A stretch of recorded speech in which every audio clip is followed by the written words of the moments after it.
Luego de la derrota de Napoleón Bonaparte, sus vencedores se reunieron en el Congreso de Viena, que se celebró en el año de 1814. ¿La razón? Pues arreglar todo el desmadre que Napoleón había dejado en Europa. Y por desmadre me refiero a la influencia revolucionaria que Napoleón había regado por todo el continente, y que ahora amenazaba a las viejas monarquías. Para hacer frente a esta situación, el Congreso de Viena dispuso la creación de la Santa Alianza, un organismo político, militar, facultado para reprimir o aniquilar a cualquier revolucionario que amenazara a las monarquías así como a sus propiedades. Además de la creación de la Santa Alianza, el Congreso también llevó a cabo una serie de acuerdos, o arreglos, no sé cómo se le pueda decir, con los cuales pues se modificó la geografía política de aquel entonces. Para empezar, pues se dispuso que Francia perdiera todas sus conquistas y se quedara con los mismos límites que tenía antes de la Revolución. Y mientras que a Francia se le quitaron territorios, a Austria, Rusia y Prusia se les regalaron Lombardía, Venecia, Beresavia, Finlandia, Varsovia y Polonia respectivamente. Junto a estas anexaciones se acordó la fusión de Bélgica y Holanda en un solo reino, caso contrario a lo que pasó en la región de Alemania, que pues estaba integrada por un montón de pequeños reinos, los cuales pues se quedan juntados en un solo país. En este caso el Congreso de Viena dijo que no, y entonces organizó aquella zona en 39 estados independientes.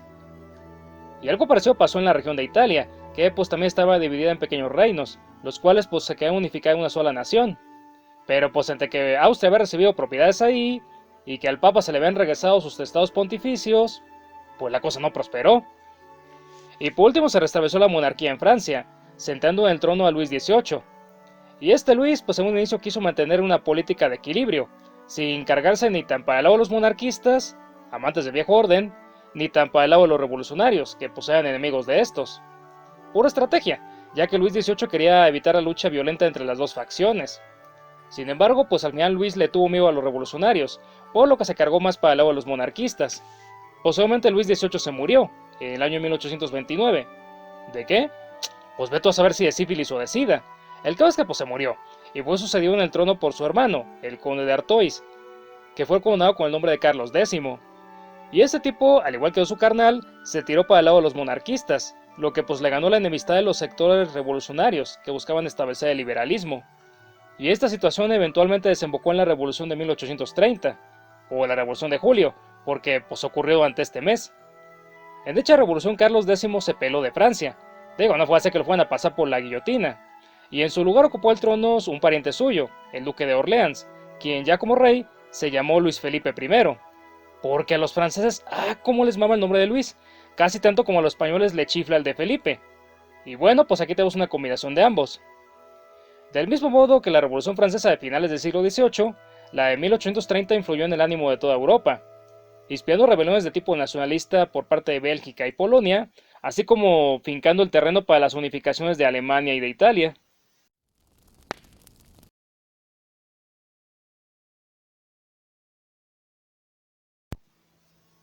Italia, cuna del Imperio Romano, se encontraba dividida en varios reinos hacia el siglo XIX.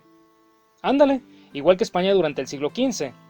Pero pues a pesar de esto, dichos reinos tenían una cultura similar, costumbres parecidas, vicios y supersticiones en común, en fin, de tal modo que, al menos en lo cultural, sí eran un solo pueblo.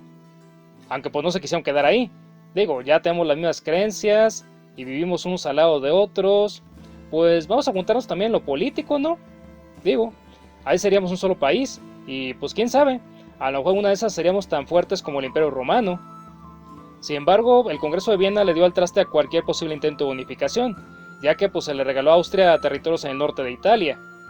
Y como en aquel entonces Austria era una potencia militar, pues no había mucho que se pudiera hacer al respecto. O bueno, sí. Pero si creías que este era el único inconveniente para los italianos, pues no, ya que al Papa también se le devolvieron sus dominios en los estados pontificios. Los estados pontificios eran territorios que estaban directamente controlados por el Papa. Los tenían desde la Edad Media, pero Francia se los agandalló durante la Revolución Francesa, y el imperio de Napoleón Bonaparte. Ya ves que el cabrón se quería adueñar de toda Europa. Pero desafortunadamente para Don Napo, Inglaterra y otros países se juntaron y le partieron su madre a Francia. Y luego vino el Congreso de Viena, y entonces se le regresaron al Papa sus estados pontificios. Así que, pues entre la espada de los austriacos y la autoridad del Papa, la cosa para los italianos se puso más negra que el alma de este servidor. Sin embargo, pues estos no se dieron por vencidos, y en lugar de eso comenzaron a ver qué era lo que se podía hacer. Y entonces crearon organizaciones clandestinas, o secretas podríamos decir, las cuales llevaron a cabo varios intentos de unificación a inicios de los 20. Tristemente fracasaron, siendo violentamente reprimidos por los austriacos y de Santa Alianza. Aunque bueno, pues esta derrota tampoco desanimó a los italianos, y otra vez se volvieron a juntar. Posteriormente se desató en Francia la Revolución de 1830, y el rey Carlos X fue sustituido por Luis Felipe I. Y en Italia, al enterarse de esta revolución, los grupitos que estaban por ahí a favor de la unificación se alborotaron, y pensaron que ya era hora de hacer otro intento. Total, si los franceses habían podido quitar al mamón de su rey, pues ellos también pueden expulsar a los austriacos de Italia, ¿no? Y unificar al país. ¡Sas! Otra dosis de absolutismo. Y ahí tengo más por si no llenaron, condenados. Y uno puede pensar que ahora sí los italianos se quitaron de la idea de unificar Italia, con semejante descalabro. Pero no, que se vuelven a reunir, y que vuelven a conspirar contra Austria. Y en esta ocasión, como fruto de sus esfuerzos, consiguieron jalar a más gente para su causa. Y ya con más brazos puestos a enfrentarse a los austriacos, los italianos solamente tuvieron que esperar a que les cayera otra oportunidad para rebelarse.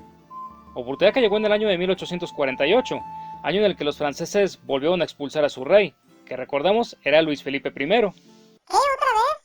¿Y ahora por qué?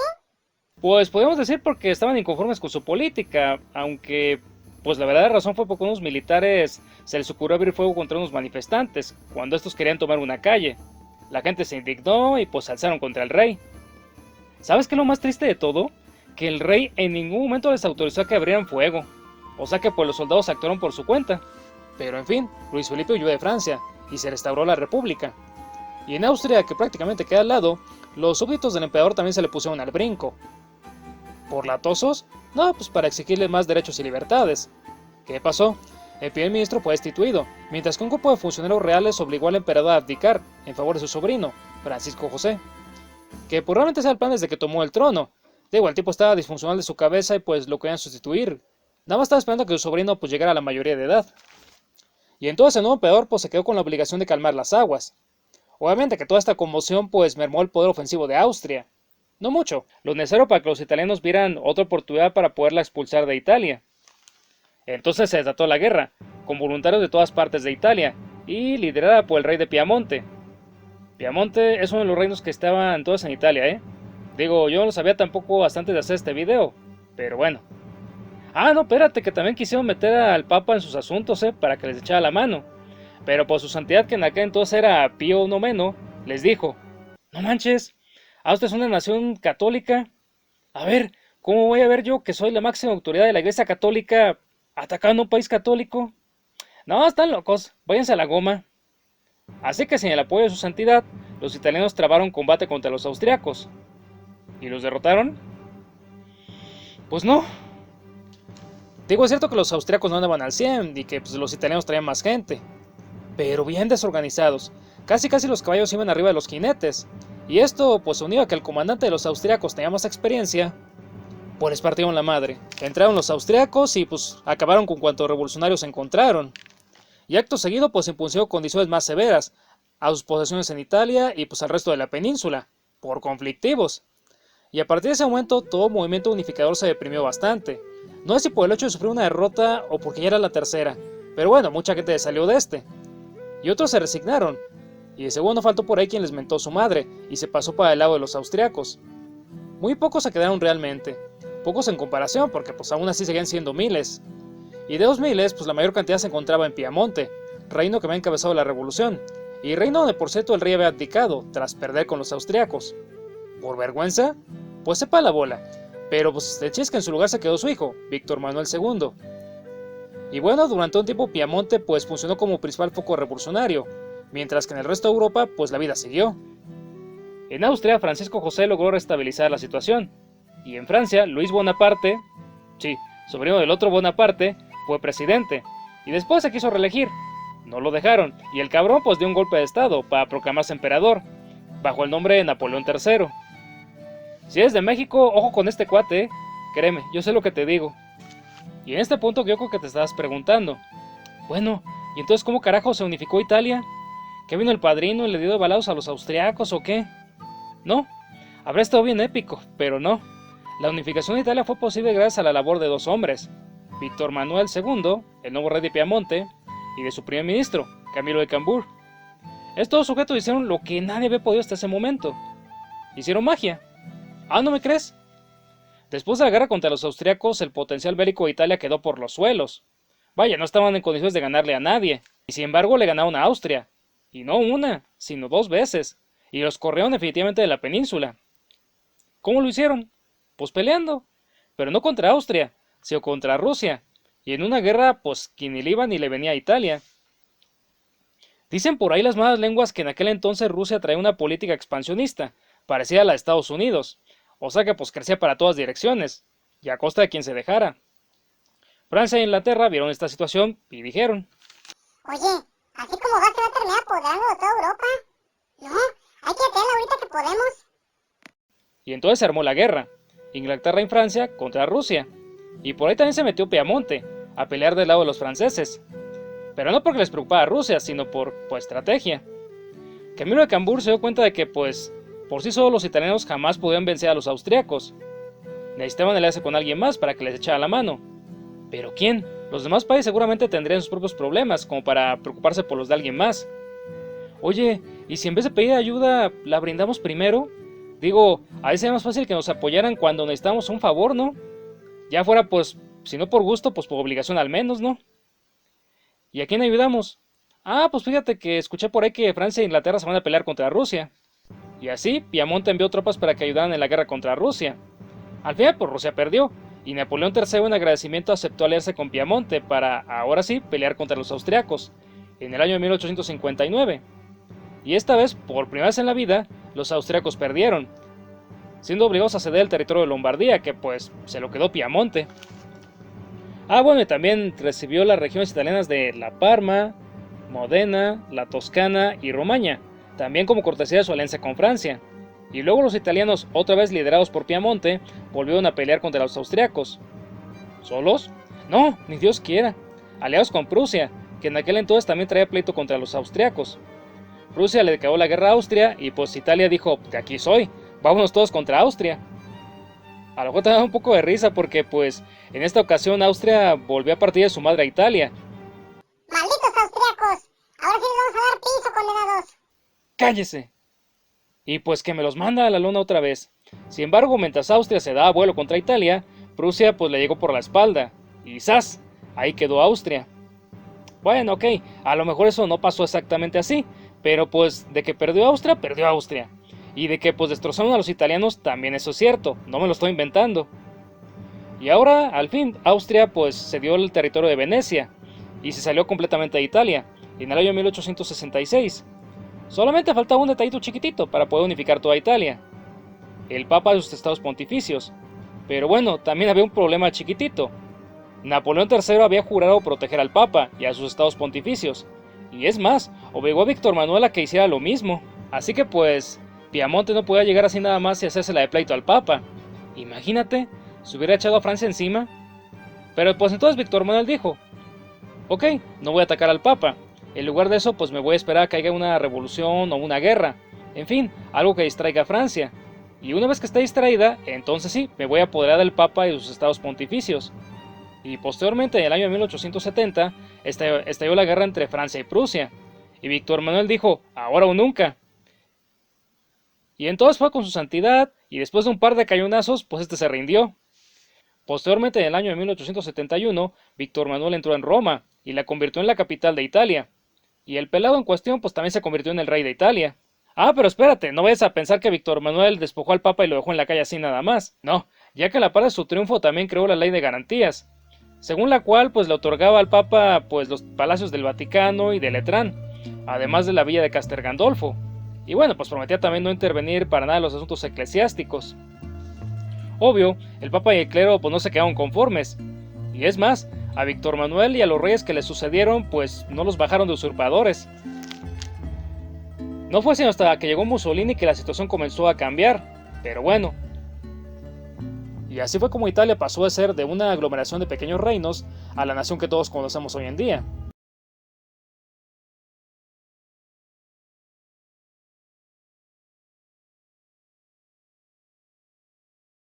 Alemania, tierra de grandes músicos y de excelentes futbolistas. También de Hitler. Alemania, tierra de grandes músicos y de excelentes futbolistas, se encontraba dividida en varios reinos durante el siglo XIX. Digo, ya lo había estado durante el Sacro Imperio, del cual formaba parte, pero pues luego vino el granuja de Napoleón en 1806 y ¡puf! Se acabó el Sacro Imperio. Aunque pues no porque Napoleón lo haya conquistado, sino porque pues el emperador aquel entonces decidió disolverlo, para que pues Napoleón no se quedara con él. Posteriormente, cuando Napoleón fue derrotado, se convocó al Congreso de Viena, para arreglar pues todo el desbarajuste que Napoleón había dejado en Europa. Y los vencedores de Don Napo acordaron organizar a los exterritorios del Sacro Imperio en una confederación de 39 estados independientes, allá por el año de 1815. Bueno, independientes entre comillas, ya que se encontraban regidos por Austria, país que pues sí, también había estado dentro del Sacro Imperio. Sin embargo, con división y todo, había pues cierta conexión cultural entre estos reinos. Digo, no eran 100% iguales, pero sí compartían características suficientes para decir que estaban en la misma orilla. Aunque esto no hace en la región de Alemania, porque allá en Austria la cosa era diferente. Y debido a estas similitudes, a alguien un día se le prendió el foco y pensó: oye, ¿y si os juntamos y hacemos un solo país? Al principio igual y la gente no le habría hecho mucho caso, pero al paso del tiempo la idea se fue haciendo viral, de tal modo que ya para el 1820 o 25, la idea de la unificación tenía miles de partidarios, principalmente entre los intelectuales y las nuevas generaciones. Obvio, solo era cuestión de tiempo para que toda esta gente se manifestara contra el decreto de la Confederación y buscara pues la unificación. Y dicho y hecho, veo en la Revolución Francesa del 1830, donde los franchutes quitaron al rey, y pues en Alemania los adeptos a la unificación pensaron: si los franceses pudieron, pues nosotros también, e hicieron su propia revolución. Sin embargo, aquí las cosas no salieron como en Francia, porque pues vino la metiche de Austria y se habló con los representantes de cada reino, y hasta ahí llegó la revolución. Aunque bueno, eso sí, si bien no se alcanzó la unificación, pues sí se pusieron las bases para una unión, pero aduanal, entre los demás países alemanes.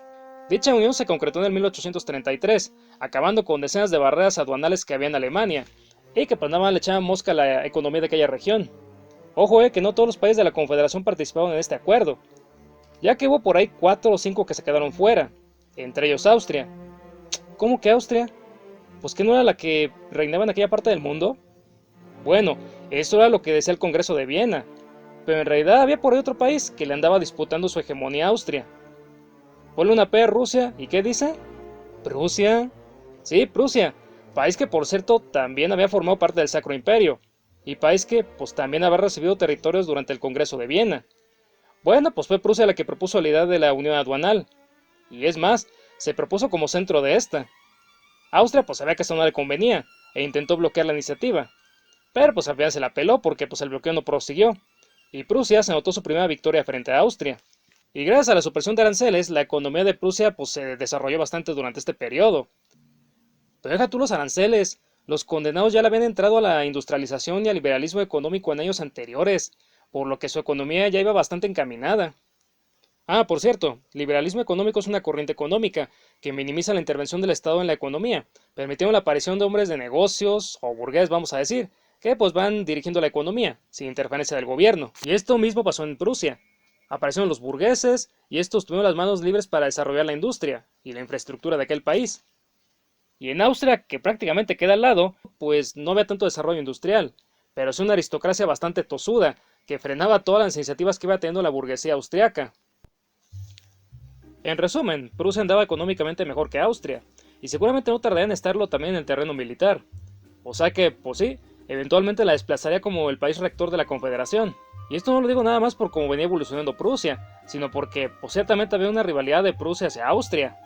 Y pues como prueba de ello está pues la unión aduanera, la cual pues hizo para beneficiar a Prusia. Sin embargo, a pesar de ello el rompimiento entre Prusia y Austria no se produjo de inmediato, ni siquiera durante la Revolución de 1848.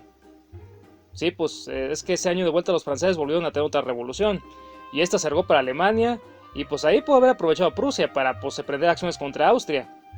Pero no, en lugar de ello se dedicó a sofocar los disturbios que había en su territorio. El cortó vino hasta la década de 1860, cuando el rey de Prusia se murió, y en su lugar quedó su hermano, Guillermo I. Durante el reinado de este tipo pasaron dos cosas importantes. La primera, que el general Helmut Carlos llegó a hacerse cargo del ejército prusiano, y este cuate era un estratega que, no hombre, en pocos años convirtió al ejército prusiano en el mejor de Europa, por encima de Francia e Inglaterra. Claro, como la economía de Prusia era pujante, pues el tipo tenía con qué. Y la segunda y más importante fue la designación de Otto von Bismarck como canciller de Prusia. ¿Qué es un canciller?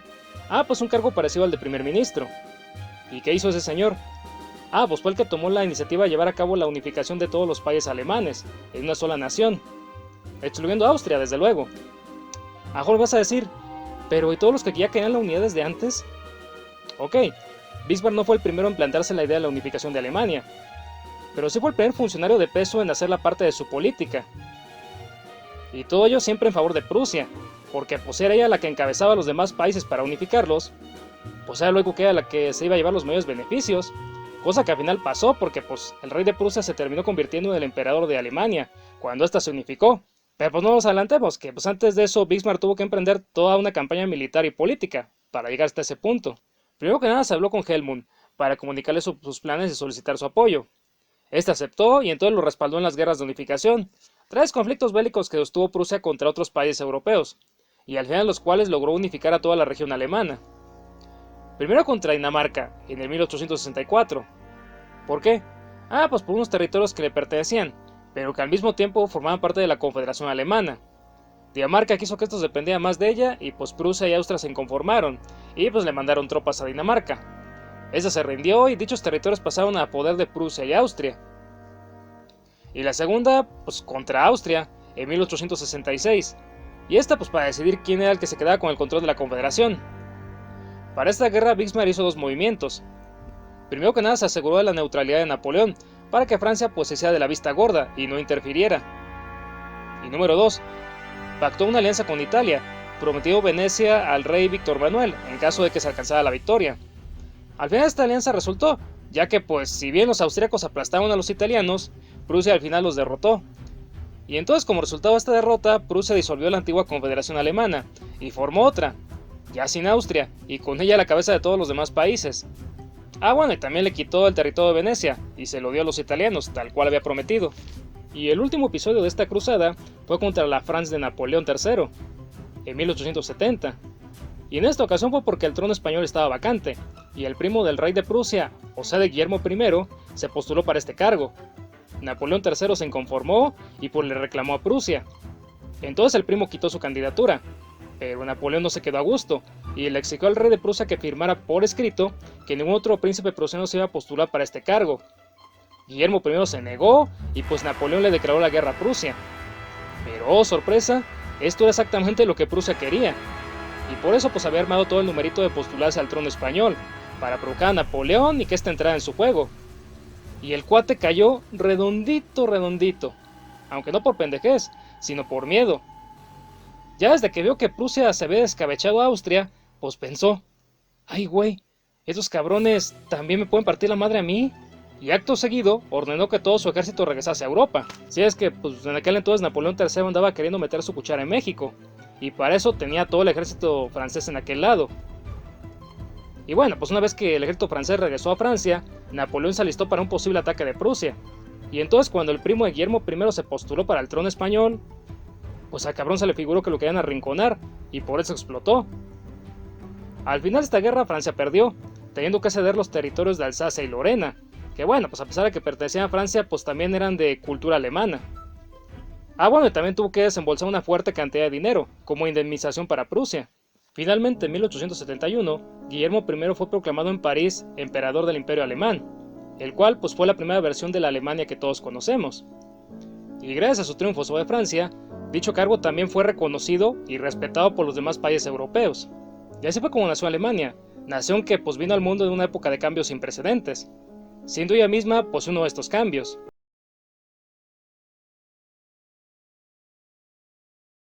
Si te gusta mi trabajo, por favor, suscríbete, activa las notificaciones y comparte el video con tus amigos. Eso es algo que me ayudaría bastante. Mi nombre es Ajay López y te deseo un día histórico.